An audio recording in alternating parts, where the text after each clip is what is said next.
दोस्तों नेकी, मेरे पास में बहुत सारी कहानियां हैं नेकी को लेकर। आने वाले दिनों में मैं आपको बताने वाली हूँ। मेरा चैनल का नाम है divine energy healing powers, right. Divine की एनर्जी के बारे में मैं आपको बताना चाहती हूँ।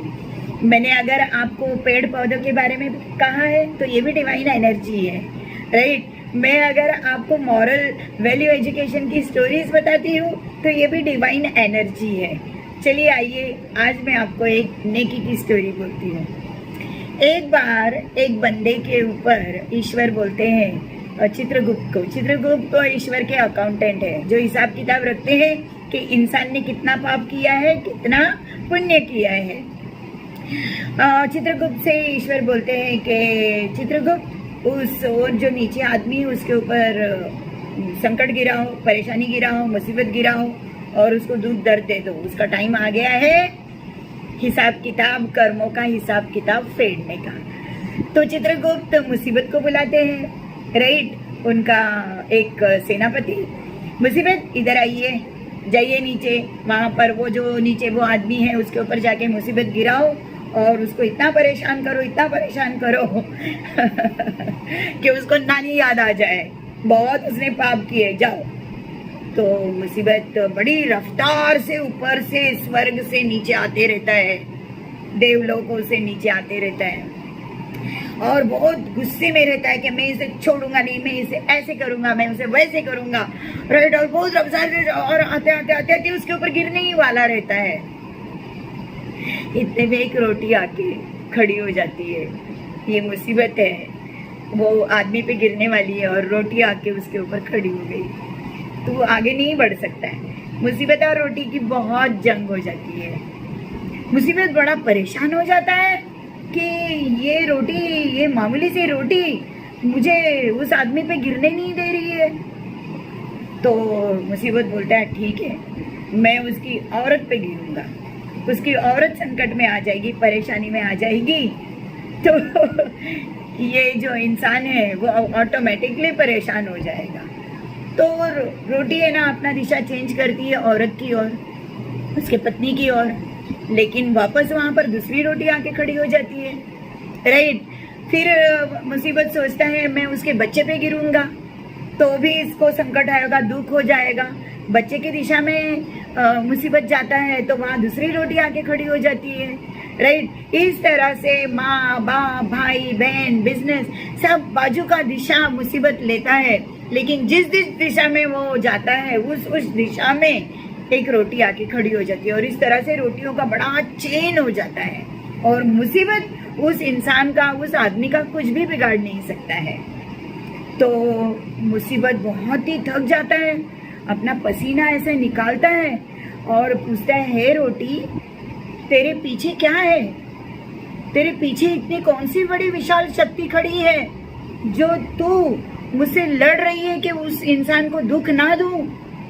तो रोटी बोलती है, मुसीबत भाई साहब, तू इसका कुछ भी बिगाड़ नहीं सकता है, क्योंकि होगा इसने किसी जन्म में कोई पाप किए होंगे, कुछ कर्म इसके खराब हुए होंगे, लेकिन जब इसको एहसास हुआ, राइट, अपने बुरे कर्मों का, तो इसने ना कई भूखों को अन्नदान दिया, कई विद्यार्थियों को शिक्षण दान दिया, जरूरतमंदों की जरूरत पूरी की। इसके लिए ना मेरे पीछे जो विशाल शक्ति तुम देख रहे हो ना, ये अनगिनत लोगों की दुआएं हैं। तो इस इंसान का या उसके बाल बच्चों का कुछ भी बिगाड़ नहीं सकता है, क्योंकि अनगिनत उसके पीछे दुआएं खड़ी है। और फिर मुसीबत लाचार होके वापस लौट जाता है देवलोकों में अपनी गाथा शनि महाराज को बोलने के लिए, चित्रगुप्त को बोलने के लिए। तो इस स्टोरी से आप समझ गए, अगर आप नेकी करते हैं, राइट, वर्षा को होना है तो वो कर ही रहेगा, जो होना है वो कर ही रहेगा, लेकिन नेकी आपका रेनकोट बनेगी, आपका छाता बनेगी। वर्षा भी गिरेगी और आप भी नहीं भीगेंगे, जो होना है वो के रहेगा और आपका कुछ बिगाड़ भी नहीं हुआ होगा। तो वक्त से वक्त, टाइम से टाइम निकाल के दान पुण्य जरूर करना।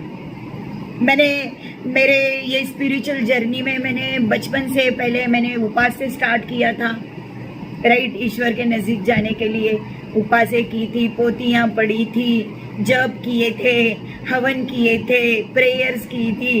और मैं आपको सबसे बड़ी बात बताऊं, सबसे सुपर फास्ट रफ्तार में जो कुछ होता है, ईश्वर बहुत जल्दी खुश हो जाते हैं और हमारे पाप पूरे कट जाते हैं। वो है दान, सेवादान, अन्नदान, वस्त्रदान, शिक्षण दान, मदद दान। कितने टाइप की दान है। जब मेरे पास पैसे नहीं थे तो मैं सेवा दान दिया करती थी।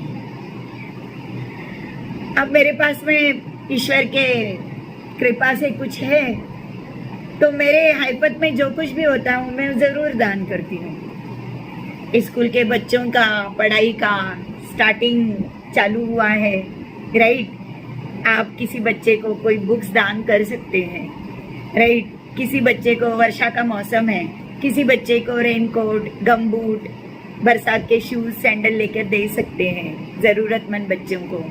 बच्चों को दिया हुआ दान कभी भी खाली नहीं जाता है, वो मल्टीप्लाई होकर, बोनस बनकर हमारे जीवन में मंडराते रहता है।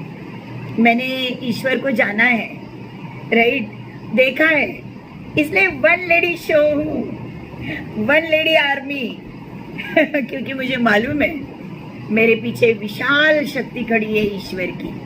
आपके पीछे भी खड़ी होगी। आप ईश्वर का बंदा बनिए, आप ईश्वर का वर्कर बनिए, स्टाफ बनिए, दान पुण्य कीजिए।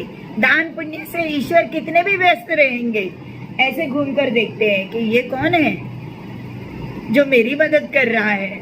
ईश्वर सोचते हैं कि ये कौन है जो मेरी मदद कर रहा है। तो प्लीज दान पुण्य जरूर कीजिए, नेकी जरूर कमाइए। Thank you so much.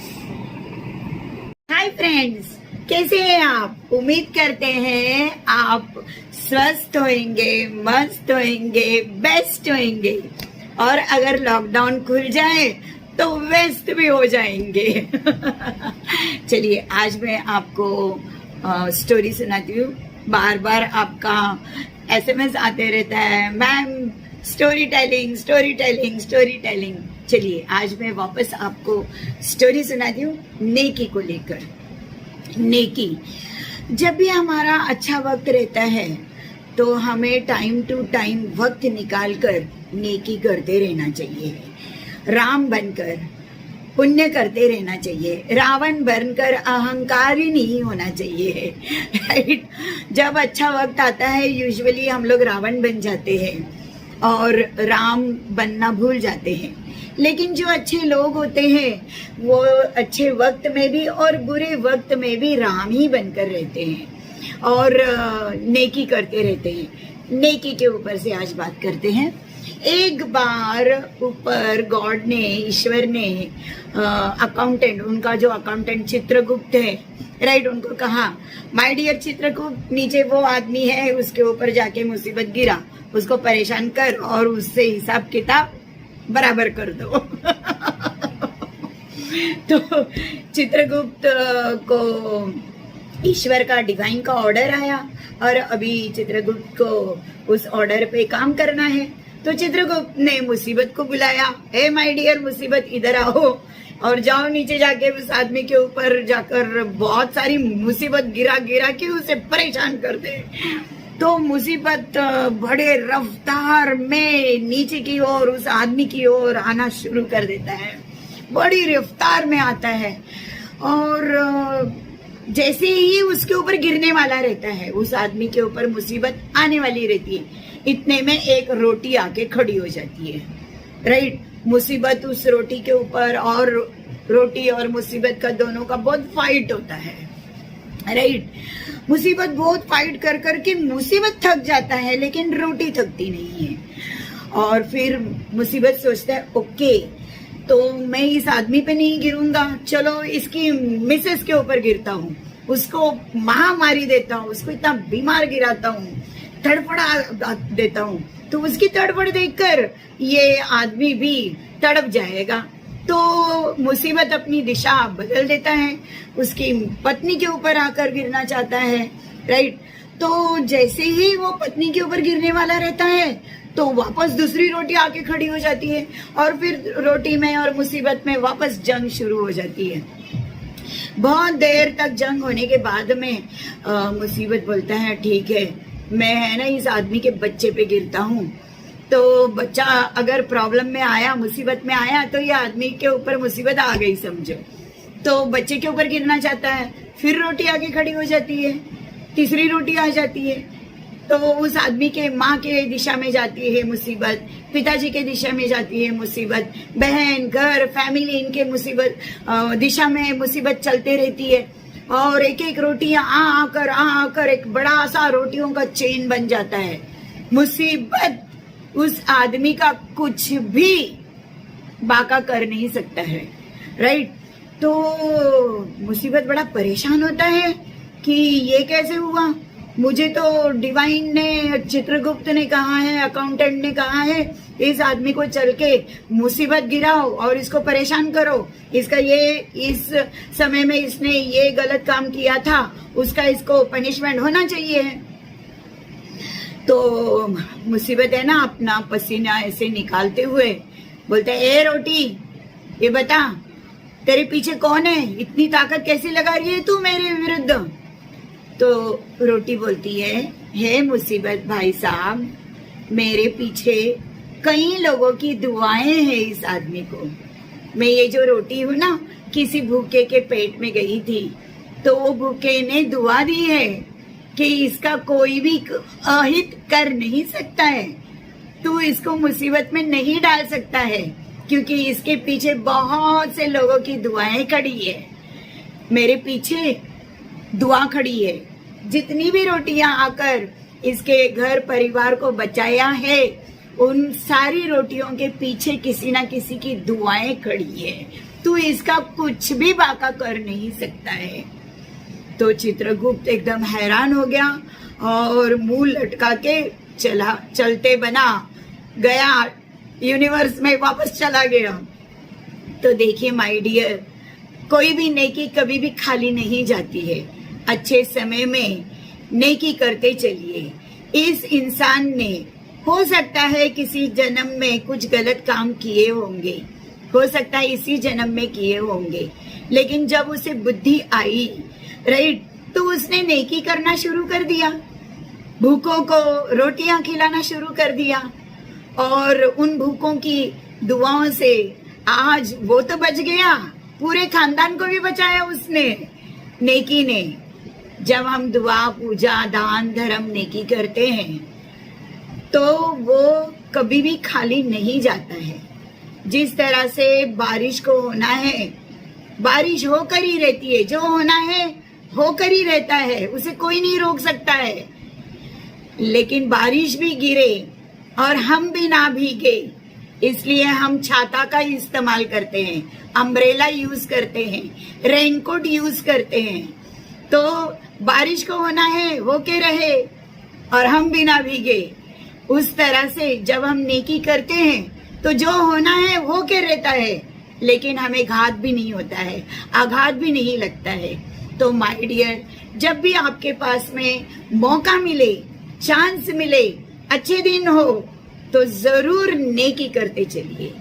आज मैंने मेरे स्कूल, कॉलेज, इंस्टीट्यूट में प्री प्राइमरी और प्राइमरी के बच्चों को फीस छोड़ दी है, फ्री कर दिया है, राइट। और बड़े बच्चे लोगों ने भी मुझे अभी तक फीस भरी नहीं है और मैंने मांगी भी नहीं है। इस कोरोना काल में मैं क्या फीस करते रहूं। मैं एक तो पैसा कमा सकती हूँ और पैसा नहीं कमाया तो नेकी कमाती हूँ।